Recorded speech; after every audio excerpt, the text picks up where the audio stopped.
Updates మా correspondent Narasimharao అందిస్తారు. Narasimharao, parliament ఎన్నికలు సమీపిస్తున్న నేపథ్యంలో ఆ రకంగా కూడా ఉపయోగపడతారని భావిస్తున్నట్లు భావించాలన్నా కాంగ్రెస్ పార్టీ ఈ ఇరువురి బంధానికి సంబంధించి ఏంటి అప్డేట్స్?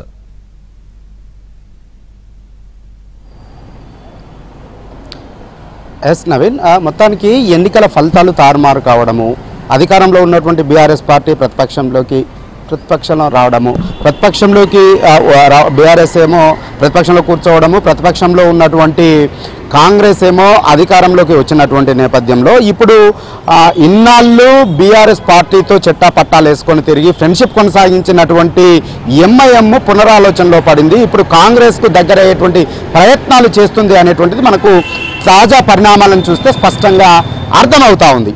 ఎందుకు అనంటే ఇటీవలి కాలం వరకు కూడా అసలు కాంగ్రెస్ అంటేనే ఇంతెత్తున లేచిపడ్డటువంటి ఎగిరిపడ్డటువంటి ఆగ్రహాన్ని వ్యక్తం చేసినటువంటి ఎంఐఎం పార్టీకి సంబంధించినటువంటి నేతలు ఇప్పుడు ఉన్నట్లుండి కాంగ్రెస్ పార్టీకి సంబంధించినటువంటి నాయకులతో ప్రధానంగా రేవంత్ రెడ్డి ముఖ్యమంత్రితో సన్నిహితంగా మెలిగేందుకు ప్రయత్నం చేస్తూ ఉన్నారు.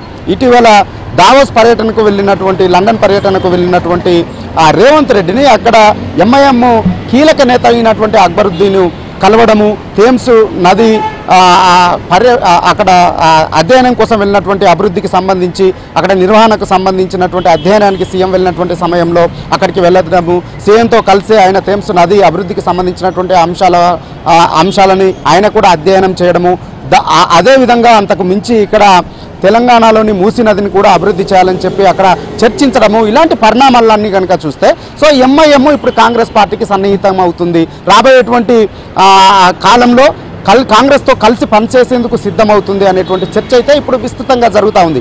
నిజానికి ఎంఐఎం పార్టీకి ఎవరు అధికారంలో ఉంటే వారితో కలిసి పనిచేసేటువంటి ప్రయత్నం చేస్తుంది ఆ పార్టీ అనేటువంటి ముద్ర ఆ పార్టీ పైన ఉంది. ఎందుకంటే ఉమ్మడి రాష్ట్రంలో కాంగ్రెస్ పార్టీతో ఎంఐఎం పనిచేసింది.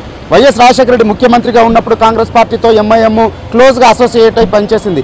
ఎప్పుడైతే తెలంగాణ రాష్ట్ర ఉద్యమం మొదలైందో, తెలంగాణ రాష్ట్ర ఏర్పాటుకు కాంగ్రెస్ పార్టీ సుముఖంగా నిర్ణయం తీసుకుందో అప్పుడు కాంగ్రెస్ పార్టీతో దూరమైంది ఎంఐఎం పార్టీ. అదే సమయంలో ఆ తర్వాత 2014లో వచ్చినటువంటి ఎన్నికల్లో బీఆర్ఎస్ పార్టీ అధికారంలోకి రావడము, సీఎంగా కేసీఆర్ ప్రమాణ స్వీకారం చేసినటువంటి నేపథ్యంలో ఎంఐఎం పార్టీ మళ్ళీ బీఆర్ఎస్ పార్టీకి దగ్గరైంది, ఆ పార్టీతో కలిసి పనిచేసింది. ఓపెన్గానే ఎన్నికల్లో ఆ పార్టీకి మద్దతునిచ్చి వచ్చింది. అంతేకాకుండా జిహెచ్ఎంసీ ఎన్నికల్లో ఆ పార్టీకి సపోర్ట్ చేసి మేయర్ కావడానికి సపోర్ట్ చేసింది ఎంఐఎం పార్టీ. అంతేకాకుండా హైదరాబాద్ స్థానిక సంస్థల ఎమ్మెల్సీ ఎన్నికల్లో బీఆర్ఎస్ పార్టీ ఎంఐఎం అభ్యర్థికి మద్దతునిచ్చి ఎంఐఎం అభ్యర్థి ఎమ్మెల్సీ కావడానికి బీఆర్ఎస్ సపోర్ట్ చేసింది.